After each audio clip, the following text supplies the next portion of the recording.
We have more to tell you about some developing news this hour. WikiLeaks says its founder, Julian Assange, is now free. Assange has agreed to a plea deal with U.S. federal prosecutors. This is in connection to his alleged role in one of the largest breaches of classified material in American history. Assange has been in a high-security prison in London fighting extradition to the U.S. Sarah Galashan has been following this story. She now joins us. So Sarah, this all just happening in the past hour or so, us learning about it at least. What more are we learning about this plea deal? Yeah, well, so Travis free, but still has to appear in a U.S. court to plead guilty before that freedom really sets in. The court documents that have been filed very recently, as you say, indicate that he is going to plead guilty, that this is either going to happen on Tuesday evening or early Wednesday morning in the U.S. District Court of the Northern Mariana Islands, which is a U.S. Commonwealth in the Pacific Ocean, and it is 10:30 in the morning there right now on Tuesday. So, like I say, either Tuesday night in that time zone or Wednesday morning.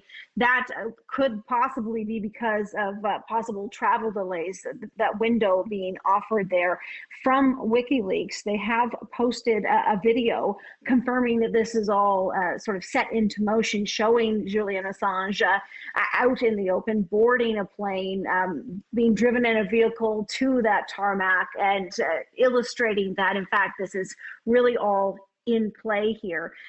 According to the court documents, he's going to be sentenced to 62 months with credit for time served, meaning that he'll be free to go to his home country where he was born in Australia, and that is expected what he will do.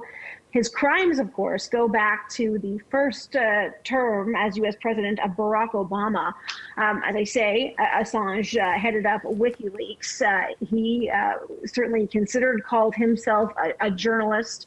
The U.S. government said that he conspired with a military intelligence analyst to make public on the WikiLeaks site just massive amounts of sensitive U.S. intelligence documents without blacking out names, without blacking out locations, putting all of this online, sensitive information to do with U.S. efforts in Afghanistan, in Iraq, in Guantanamo Bay. That military analyst, Chelsea Manning, was caught and was sentenced to 35 years in a military prison.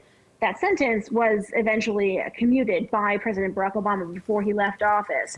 Now, Assange has been fighting extradition to the U.S. He had recently in the U.K. won the right to a full hearing. He was arguing that if he were extradited to the United States, that he would be discriminated against. He would not be allowed to argue the First Amendment, freedom of speech as a journalist. And the U.K. had said that hearing could go forward. It was supposed to happen July 9th and 10th, so just in a couple of weeks here. But assuming that everything plays out as the court documents say that it will, and with the video from WikiLeaks showing that it's all in motion, presumably that hearing, Travis, is not going to happen. It's interesting to hear you say that this, goes all the way back to, when Barack Obama was president. It has been a long time. There have been so many twists and turns in this story. We were looking at pictures of him when he was held up in the Ecuadorian consulate there in the UK. So, Sarah, bring us up to speed. Julian Assange was, in hiding, then in jail. Where has he been? What has he been doing?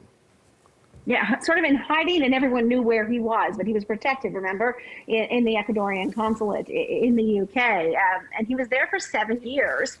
Eventually, in part, he was there because Swedish officials had accused him of sexual assault. Now, those accusations eventually were dropped. Then the UK authorities took him into custody, accusing him of violating bail.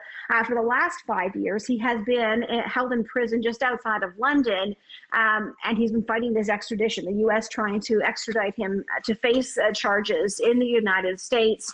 That process, as I say, was still ongoing, but it's unlikely that process stops as he gets to the U.S. court, assuming everything plays out as the documents say they will. Then that all ends, and he is out of that prison now. But yes, it has been an extremely long and complicated, not just court process, but global legal process that he has been going through since way back when Barack Obama was president. Certainly has, and now another chapter. Here we go. Okay, Sarah Galashan, we will follow this one as it continues to develop. That is Sarah Galashan in Vancouver for us.